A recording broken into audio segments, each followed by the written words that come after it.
Hello friends, welcome to my YouTube channel. तो Ayushman classes में आपका स्वागत मैं करता हूं। प्रीवियस क्लास में मतलब कल मैंने एक लेक्चर अपलोड किया था जिसमें मैंने आपको बताया था कि अभी न्यूज़पेपर में हाल ही में जो है ये एक आया था नोटिस जो है, मतलब एक न्यूज़ आई थी। उसमें ये बताया गया था कि 2020 के लिए है ना, यूपी टीजीटी और पीजीटी में के लिए भर्तियां जो जल्द ही आने वाली हैं। मीन्स वो सितंबर में जो है एडवर्टाइज होने वाली हैं। ठीक है, ये प्रीवियस पिछले एक लेक्चर में मैंने आपको जो है बताया था। तो मैंने आपको ये भी बताया था साथ ही साथ जो है कि देखिए, अब जो है चूंकि नई शिक्षा नीति लागू होने वाली है, तो निश्चित रूप से जो है हो सकता है कि अगले साल वो न्यू ईयर में लागू हो जाए। तो चूंकि उसके पहले ये जो भर्तियां जो एडवर्टाइज हो रही हैं, तो अब ये पुराने पैटर्न पे ही ये भर्तियां चलेंगी। अब देखिए उसमें आपके लिए फ़ायदा क्या है। फ़ायदा ये है कि अभी तक जो पुराने पैटर्न में जो भर्तियां होती थी उसमें यूपी टीजीटी में या पीजीटी में बात कर लें तो पूरे के पूरे जो भी 125 क्वेश्चन आते हैं वो पूरे के पूरे आपके सब्जेक्ट से आते हैं, मैथमेटिक्स से आते हैं। तो जो कैंडिडेट जो मैथ्स लवर्स हैं, जिनको मैथमेटिक्स से बहुत लगाव है, जिनका जो है बहुत अच्छी तैयारी है, जो मैथमेटिक्स में जो टीचर बनना चाहते हैं, जिनकी जीएस पे, जनरल नॉलेज पे, इंग्लिश हिंदी पे पकड़ कमज़ोर है, तो उनके लिए लास्ट मौका होगा। ये अंतिम मौका होगा, क्योंकि इसके बाद जब नई शिक्षा नीति लागू हो जाएगी तो उसमें आपके लिए फिर जनरल नॉलेज वगैरह, हिंदी इंग्लिश, वो सारी चीज़ें भी वो ऐड कर सकते हैं। ठीक है, तो ये आपके लिए लास्ट चांस होगा जो है। और भर्ती भी बहुत ह्यूज मात्रा में होने वाली है। लगभग जो न्यूज़ निकल के आ रहा है, कुल मिला के 20-22 हज़ार जो है वैकेंसियाँ आने वाली हैं। तो काफ़ी अच्छी मात्रा में है, और अगर आप अच्छे से तैयारी कर लेते हैं, एक प्लान्ड वे में तैयारी कर लेते हैं, तो निश्चित रूप से आप भी इस एग्ज़ाम को क्वालिफाई कर सकते हैं। ठीक है, अब देखिए, अब बात ये आती है कि किसी भी एग्ज़ाम की तैयारी कहाँ से स्टार्ट की जाए। तो सबसे पहले ये है ना कि आपको एग्ज़ाम की तैयारी अगर स्टार्ट करनी है तो सबसे पहले उसका सिलेबस आपको मालूम होना चाहिए, है ना, कि उसका सिलेबस क्या है। और दूसरे नंबर पे तो मैं यहाँ पे लिख देता हूँ, पहले नंबर पे आपको क्या मालूम होना चाहिए, सबसे इंपॉर्टेंट चीज़ क्या है। मैं रणनीति भी कुछ कुछ बताते रहूँगा आपको जो है। अब मेनली ये वीडियो मुझे आपको जो है यूपी टीजीटी सिलेबस डिस्कस करना है, वो भी इंग्लिश में। क्योंकि जो भी आपको जो है वेबसाइट पे देखेंगे, आप यूपी की वेबसाइट पे जो है, तो वहाँ पे जो जो सिलेबस अवेलेबल है वो हिंदी में अवेलेबल है। गूगल पे भी आप सर्च करेंगे, वहाँ पे भी जो हिंदी में जो सिलेबस अवेलेबल है। लेकिन बहुत सारे कैंडिडेट ऐसे हैं जिनका जो बीएससी एमएससी चूंकि इंग्लिश मीडियम में होता है, तो इसलिए उनको ये सारी चीज़ें थोड़ा सा पढ़ने में थोड़ी सी दिक्कत आ सकती है। तो मैं यहाँ पे बाईलिंगुअल बता दूंगा आपको, जो इंग्लिश में भी बता दूंगा, थोड़ी थोड़ी हिंदी में भी बता दूंगा चीज़ें, ताकि आपको सिलेबस बहुत अच्छे से क्लियर हो जाए। तो मैं बात ये कर रहा था, किसी भी एग्जाम की तैयारी करने के लिए सबसे कहाँ से स्टार्ट किया जाए, है ना, from where we have to start. तो हमें स्टार्ट करना चाहिए कि सबसे पहले हमें पता करना चाहिए कि उसके सिलेबस में क्या क्या चीज़ें हैं। ठीक है, उसके सिलेबस में क्या क्या चीज़ें हैं, ये सबसे इंपॉर्टेंट बात है। सिलेबस को एकदम अक्षरशः एक एक लाइन करके आपको जो है पढ़ना चाहिए, उसको समझना चाहिए। उसके बाद ही आपको तैयारी को स्टार्ट करना चाहिए। दूसरा नंबर पे प्रीवियस लास्ट 10 ईयर्स के पेपर्स अगर अवेलेबल हों, लास्ट 10 ईयर्स के पेपर अगर अवेलेबल हों उस एग्ज़ाम के, तो उसको भी आपको कलेक्ट करना चाहिए। ठीक है, तो ये सबसे इंपॉर्टेंट टूल हैं कि जिसको सबसे पहले आपको अपने पास रखना चाहिए।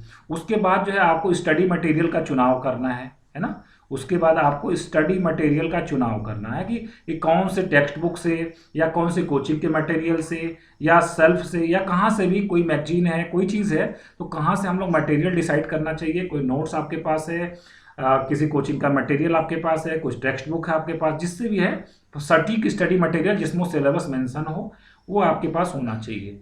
और चौथी बात है, अगर आप, दो मोड है, या तो आप किसी कोचिंग इंस्टीट्यूट को आप ज्वाइन कर सकते हैं, और अगर आपको लगता है कि नहीं हम सेल्फ तैयारी कर सकते हैं, तो आपको सेल्फ तैयारी करना चाहिए। लेकिन तो आप दो चीज़ इसमें कर सकते हैं, या तो आप सेल्फ प्रिपरेशन कर सकते हैं, और दूसरा आपके पास ऑप्शन है कि किसी कोचिंग इंस्टीट्यूट को आप ज्वाइन कर सकते हैं। ठीक है, अब देखिए, कोच सेल्फ में भी प्रिपेयर करने में कोई दिक्कत नहीं है, मैं उसके खिलाफ नहीं हूँ। आप बिल्कुल जो सेल्फ प्रिपेयर कर सकते हैं, बशर्ते ये प्रतिस्पर्धा बहुत तगड़ी है जो है। और लोग जो है आजकल जो है ना, कोचिंग इंस्टीट्यूट वगैरह में बहुत सारे टेस्ट सीरीज, बहुत सारे असाइनमेंट, शॉर्टकट्स, बहुत सारी चीज़ें जो चलती हैं, उसकी वजह से जो है ना, जो प्रतिस्पर्धा बहुत तगड़ी हो जाती है। ठीक है, तो ये आपका चुनाव आपके ऊपर मैं छोड़ता हूँ जो है, कि आपको क्या करना है, कैसे करना है, वो सारी चीज़ें आपको देखनी है। अब बात मैं कर लेता हूं, तो ये सब जो स्टडी मटेरियल कहाँ से आप सेलेक्ट करें, कौन से टेक्स्ट बुक पढ़ें, है ना, इस सब के बारे में मैं और सेपरेट लेक्चर बनाऊंगा डिटेल में। आज मेनली फोकस हमको करना है यूपी टीजीटी के सिलेबस पे। ठीक है, चलिए, तो सबसे पहले मैं अगर बात करूं तो इसके सिलेबस में जो पहली बात है वो है वाणिज्यिक गणित, जिसको हम लोग कॉमर्शियल मैथमेटिक्स भी बोल सकते हैं। ठीक है, कॉमर्शियल मैथमेटिक्स मैं यहाँ लिखते भी चलता हूँ, आपको नोट करना है तो नोट भी कर सकते हैं, अदरवाइज ये पीडीएफ में यहाँ पे वीडियो के नीचे जो है डिस्क्रिप्शन बॉक्स में डाल दूंगा, आप उसको डाउनलोड कर सकते हैं। कॉमर्शियल मैथमेटिक्स जो है आपका ये पहला पार्ट है, जिसमें देखिए क्या क्या आएगा। कॉमर्शियल मैथमेटिक्स में क्या क्या चीज़ें आती हैं वो आपको जानना चाहिए। तो उसमें देखिए आता है पहली बात जो है वो है टाइम, है ना, टाइम वर्क का जो क्वेश्चन होता है टाइम वाला है ना। फिर उसके बाद आपका है स्पीड एंड टाइम, है ना, स्पीड एंड डिस्टेंस या स्पीड एंड टाइम आप कह लीजिए, स्पीड एंड टाइम, ये चीज़ आपका जो है इसके सिलेबस में, ठीक है। ओके, उसके बाद आपको पढ़ना है इसमें कंपाउंड इंटरेस्ट, है ना, शॉर्ट में मैं लिख देता हूँ CI, कंपाउंड इंटरेस्ट आपको देखना है। सिंपल इंटरेस्ट भी आपको पढ़ना है, सिंपल इंटरेस्ट भी आप पढ़ सकते हैं जो है, ठीक है। और बैंकिंग से संबंधित चीज़ें भी कभी कभी पूछ ली जाती है इसमें जो है, तो बैंकिंग के बारे में भी आपको जानना है। तो ये हो गया आपका कॉमर्शियल मैथमेटिक्स जो है, ठीक है। इसके बाद बात आती है स्टैटिस्टिक्स, कंफ्यूज नहीं होइएगा, स्टैटिक्स और स्टैटिस्टिक्स दो चीज़ें हैं। यहाँ पे पहले मैं बात कर रहा हूँ स्टैटिस्टिक्स की बात कर रहा हूँ, ठीक है, स्टैटिस्टिक्स। तो स्टैटिस्टिक्स में जो 9th और 10th का जो NCERT का सिलेबस है ना, वो चीज़ें आपके सिलेबस में मेंशन है, यूपी टीजीटी के सिलेबस में मेंशन है। तो 9th और 10th में क्या पढ़ाया क्या जाता है, सबसे पहले अगर हम लोग बात करें तो जैसे मीन मीडियन मोड, है ना, ये तो आपको जानना ही है, जिसको मेजर्स ऑफ सेंट्रल टेंडेंसी भी बोलते हैं, मीन मीडियन एंड मोड, ठीक है, ये आपको जानना चाहिए। उसके बाद जो है जो डेटा को रिप्रेजेंट करने के कौन कौन से तरीके हैं, जैसे हिस्टोग्राम की बात कर लें, हिस्टोग्राम है, पाई चार्ट है आपका, है ना, पाई चार्ट है।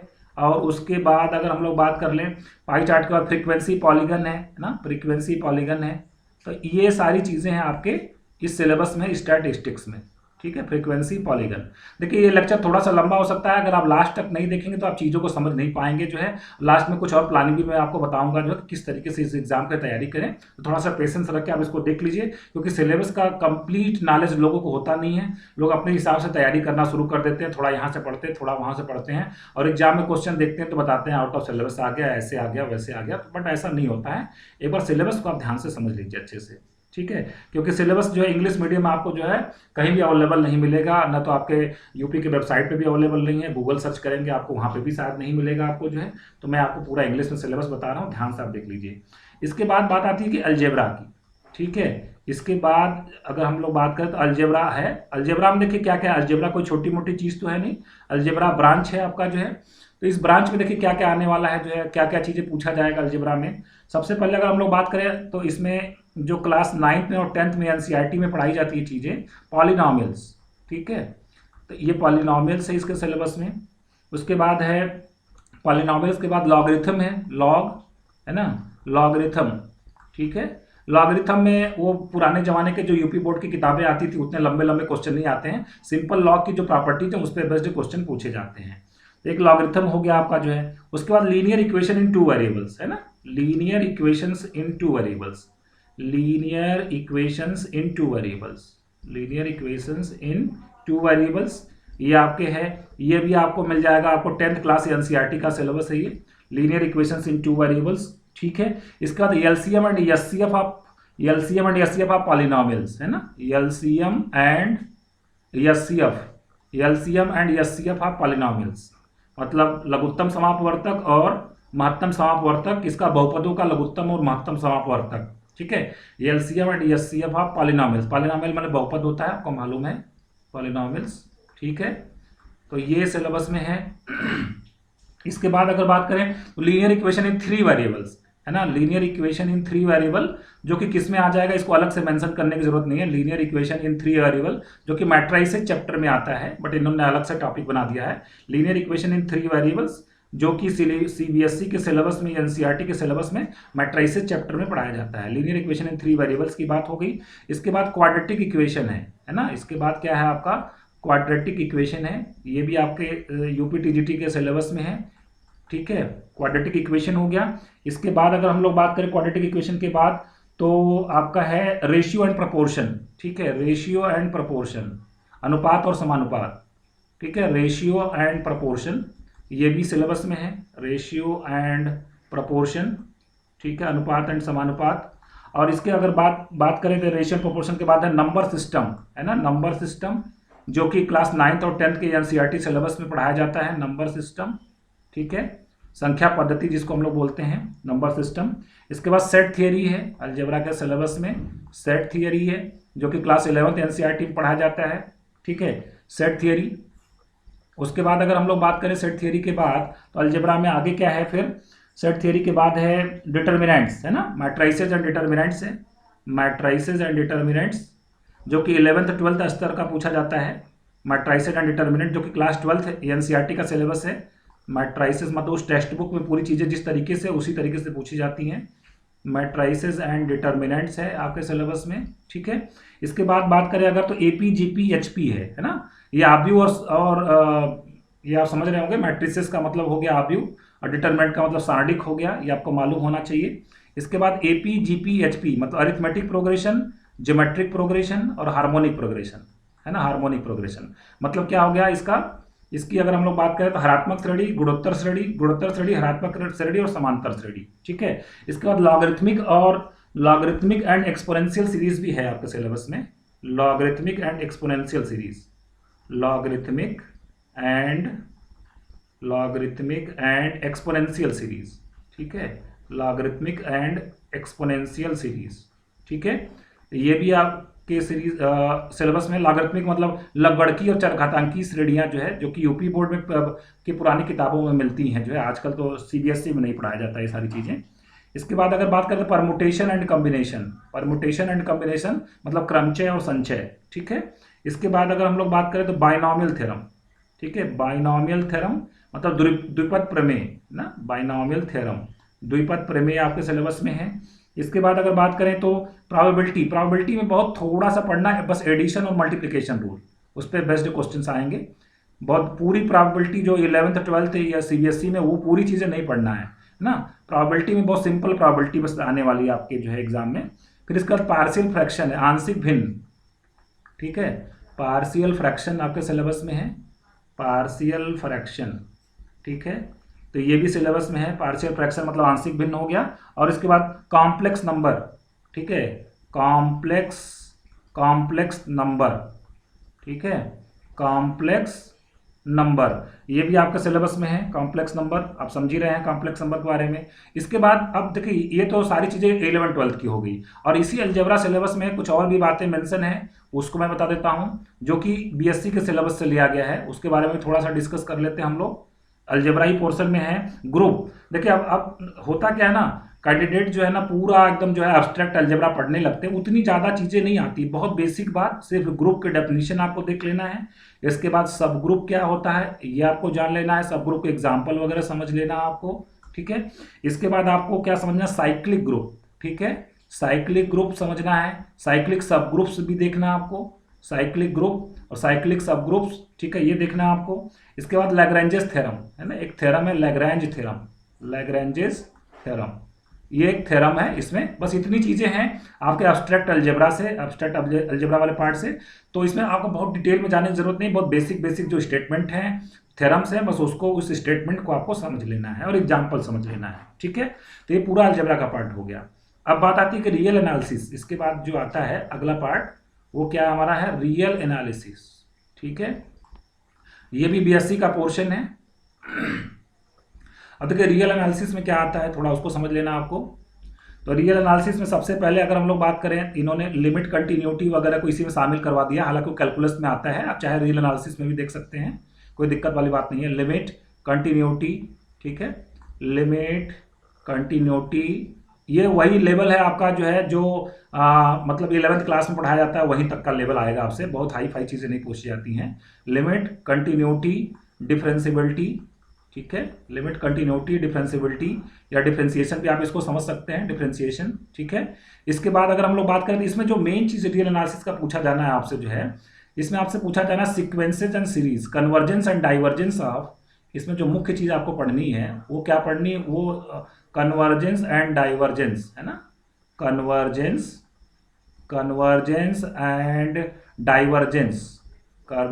And divergence of sequences and series, ठीक है, ये मुख्य बात है, सीक्वेंस एंड सीरीज।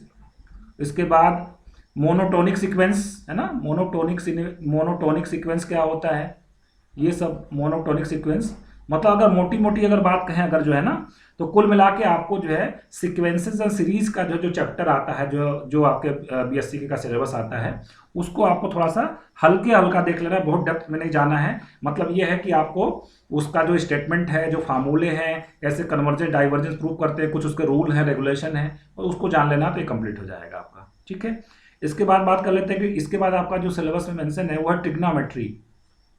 ठीक है, ट्रिगोनोमेट्री, त्रिकोणमिति, ट्रिगोनोमेट्री, ये आपका जो है 11th-12th लेवल का है। ठीक है, ट्रिग्नोमेट्री में देखिए, ट्रिग्नोमेट्री में क्या क्या पढ़ना है आपको। ट्रिग्नोमेट्री में सबसे पहले आपको ट्रिग्नोमेट्रिक आइडेंटिटीज देखनी है।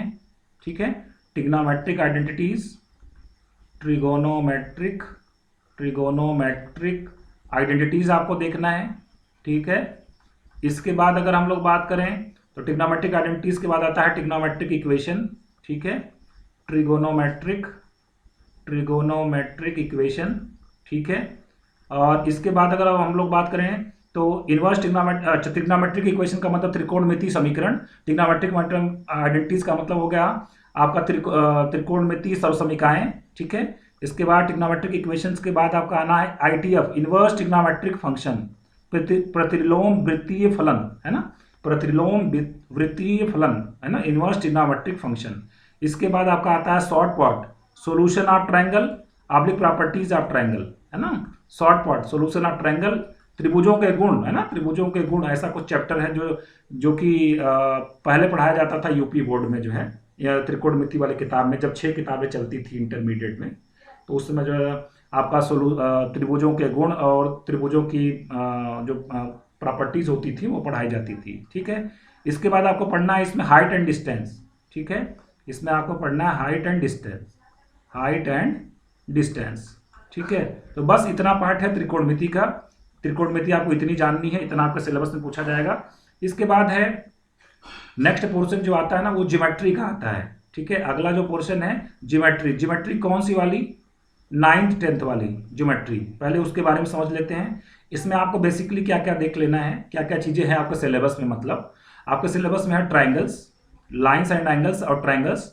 ठीक है, लाइन्स एंड एंगल्स एंड क्या क्या ट्राइंगल्स की बात कर लेते हैं। बेसिकली ट्राइंगल्स की ज्योमेट्री देख लेनी है। दूसरा अगर हम लोग बात करें तो आपको सर्कल की ज्योमेट्री देख लेनी है ना। सर्कल की ज्योमेट्री मतलब उससे रिलेटेड जो भी थ्योरम है जो कि क्लास 9th और 10th के एनसीईआरटी में पढ़ाए जाते हैं, सर्कल्स की ज्योमेट्री देख लेनी है। उसके बाद आपको क्वाड्रिलेटरल की ज्योमेट्री देख लेनी है। ठीक है, क्वाड्रिलेटरल की ज्योमेट्री आपको देख लेनी है। तो ये आपके हो गया ज्योमेट्री का पोर्शन हो गया। इसके बाद देखिए अगर हम लोग बात करें कि कोऑर्डिनेट ज्योमेट्री आता है, इसके बाद सिलेबस में आपका क्या मेंशन है, कोऑर्डिनेट ज्योमेट्री मेंशन है। ठीक है, कोऑर्डिनेट ज्योमेट्री। तो कोऑर्डिनेट ज्योमेट्री में सभी को मालूम होता है कि क्या चीज़ें पूछी जाती हैं कोऑर्डिनेट ज्योमेट्री में, आपको मालूम है। इसके बारे में थोड़ा सा मैं बता देता हूँ, जो आपके सिलेबस में मेंशन है वही चीज़ें मैं अक्षर से आपको बता देता हूँ। इसमें आपको स्ट्रेट लाइन, ठीक है, स्ट्रेट लाइन, फिर pair of straight line, straight line and pair of straight line, pair of straight line. ठीक है, ये पहला टॉपिक हो गया। दूसरा आपको इसमें क्या पढ़ना है, सर्कल पढ़ना है। ठीक है, सर्कल्स। और थर्ड नंबर पे क्या पढ़ना है आपको, सर्कल्स के बाद आपको पैराबोला पढ़ना है। ठीक है, पैराबोला।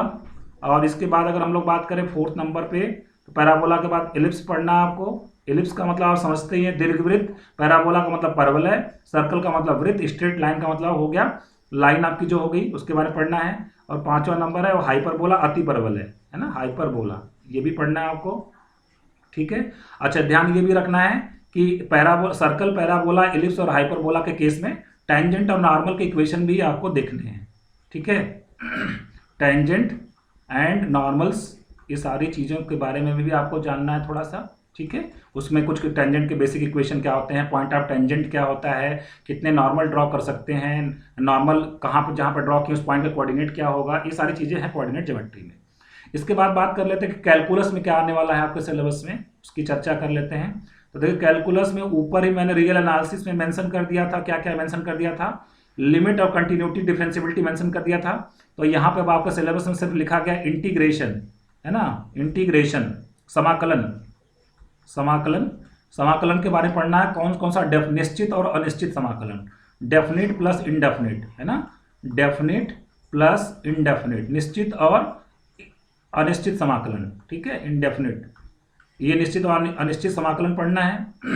दूसरा समाकलन के उपयोग, है ना, समाकलन के उपयोग मतलब एप्लीकेशन ऑफ इंटीग्रल्स, ठीक है, एप्लीकेशन ऑफ इंटीग्रल्स पढ़ना आपको, एप्लीकेशन ऑफ इंटीग्रल्स पढ़ना आपको, ठीक है। एप्लीकेशन ऑफ इंटीग्रल्स का मतलब एरिया वगैरह निकालना, कर्व से बाउंडेड जो एरिया होता है वो सब चीज निकालना आपको सीखना है। फिर इसमें क्या है, डिफरेंशियल इक्वेशन है, अवकल समीकरण, ठीक है, डिफरेंशियल इक्वेशन। और ज़्यादातर टच इसमें बीएससी का बहुत ज़्यादा टच नहीं होता है। पुराने ज़माने में जो प्रीवियस ईयर में जो पेपर आते थे ना, तो उसमें ज़्यादा पोर्शन मतलब बीएससी के भी क्वेश्चन ज़्यादा उठा के दे देता था, लेकिन आजकल जो पेपर आ रहे हैं ना, उसमें ज़्यादातर 11th-12th का डिफरेंशियल इक्वेशन ही पूछा जाता है। इसके बाद अगर हम लोग बात कर लेते हैं फिर कि वेक्टर में, वेक्टर है आपका सिलेबस में, तो वेक्टर में आपको क्या क्या पढ़ना है, यूनिट वेक्टर जैसे पढ़ना, टाइप्स ऑफ वेक्टर्स पढ़ लेना है, ठीक है, टाइप्स ऑफ वेक्टर्स एक तो जान लेना है आपको। और इसके बाद अगर हम लोग बात करें तो आपका स्केलर प्रोडक्ट वेक्टर आप समझ ही रहे हैं, ठीक है, अदिश राशियां ना, सदिश और अदिश राशियां, वेक्टर क्या हो जाएगा, सदिश राशि हो जाएगी, ठीक है, स्केलर अदिश राशि हो जाएगी। टाइप्स ऑफ वेक्टर्स पढ़ लेना आपको। फिर dot product and cross product, dot product, ठीक है, dot product and cross product, dot product and cross product, ये सब चीज़ें देख लेना आपको, क्रॉस प्रोडक्ट ये सब चीज़ें देख लेना है। स्केलर ट्रिपल प्रोडक्ट देख लेना आपको, ठीक है, स्केलर ट्रिपल प्रोडक्ट ये सब देख लेना आपको, ठीक है। तो और डायरेक्शन कोसाइंस और डायरेक्शन रेशियोज क्या होते हैं ये भी देख लेना है। पोजीशन वेक्टर देख लेना है, direction cosines and direction ratios, direction cosines and direction ratios, ठीक है, और पोजीशन वेक्टर ये सब चीज़ें आपको कर लेना है, ठीक है। ये पोर्शन हो गया आपका वेक्टर का, ठीक है। अब इसके बाद बात आती है, वेक्टर के बाद जो है आपकी बात आती है फिर आपका आ जाता है स्टैटिक्स, है ना, स्थिति विज्ञान। स्टैटिक्स आपका सिलेबस में मेंशन है, स्टैटिक्स, जो कि सिर्फ यूपी बोर्ड में पहले जब पढ़ाया जाता था आपको जो है ना, स्टैटिक्स जो पहले यूपी बोर्ड में पढ़ाया जाता था, स्थिति विज्ञान जब 6 किताबें चलती थी इंटरमीडिएट में। अब देखिए स्टैटिक्स में कैंडिडेट बड़े कंफ्यूज होते हैं कि बहुत ढेर सारी बातें पढ़ लेते हैं, उतनी बातें नहीं पढ़नी है।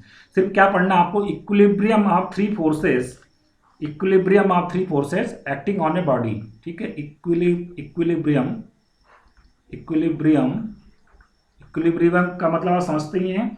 इक्विलिब्रियम का मतलब हो गया तीन बल लगे पिंडों का संतुलन, है ना, equilibrium of three forces acting on a body, equilibrium of three forces acting on a body, three forces acting on a body, एक ये चैप्टर है, आप देख लेंगे पुरानी किताबों में आपको मिलेगा, यूपी बोर्ड की किताबों में, और उसकी और भी बहुत सारी इंग्लिश मीडियम की किताबें अवेलेबल है, मैं आपको बता दूंगा कौन कौन सी किताबें हैं। Equilibrium of three forces acting on a body, ठीक है। और इसके बाद कंपोजिशन एंड रिजोल्यूशन, है ना, बलों का संयोजन और वियोजन, है ना, composition and resolution, composition and resolution of forces acting at a point,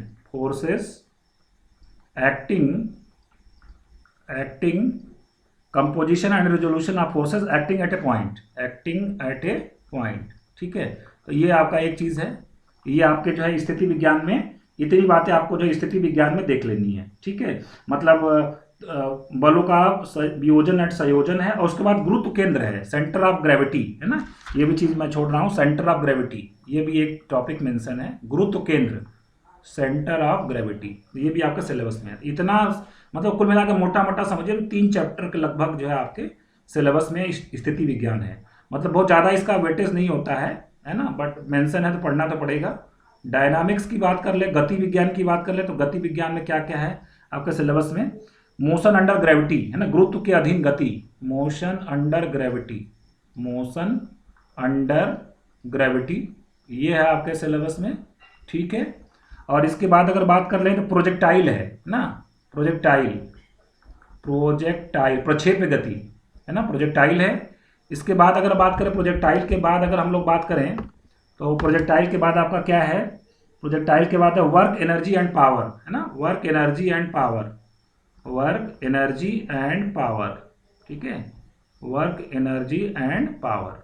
बस ये इतने ही टॉपिक हैं, कुल मिलाकर 3 टॉपिक हैं, ये आपके जो गति विज्ञान में ये चीजें हैं। तो ये रहा आपका यूपी का सिलेबस जो है, इसको आप ध्यान से देख लीजिए, समझ लीजिए जो है। नेक्स्ट लेक्चर में इसके प्लान क्या होंगे और हम लोग के बैचेस कैसे कब से शुरू होंगे जो है, कैसे आपको जो है हम लोग जो है चीज़ें जो प्रोवाइड करवाएंगे, कैसे आपकी हेल्प होगी, हमारा चैनल और भी क्या क्या चीज़ें आपको प्रोवाइड करवाएगा, ये सारी चीज़ें हम लोग नेक्स्ट लेक्चर में डिस्कस करेंगे। तब तक के लिए जो है मैं आपको जो है थैंक्स कहता हूँ। आपने पूरे लेक्चर को देखा आपने जो है। अगर आपको मेरा ये लेक्चर पसंद आया होगा तो एक लाइक का बटन दबाना नहीं भूलिएगा। आपके कुछ वैल्यूएबल कमेंट्स होंगे, सजेशंस होंगे तो कमेंट बॉक्स में आप जरूर लिखिएगा, ठीक है। और इसके अलावा जो है अपने दोस्तों तक इसको जरूर शेयर करिए। जो है आपने मेरे चैनल को अभी तक सब्सक्राइब नहीं किया तो सब्सक्राइब जरूर कर लेंगे, क्योंकि आगे जो है आने वाले लेक्चर्स में आपको बहुत और अच्छी अच्छी इन्फॉर्मेशन मैं प्रोवाइड करवाने वाला हूँ। Thank you very much.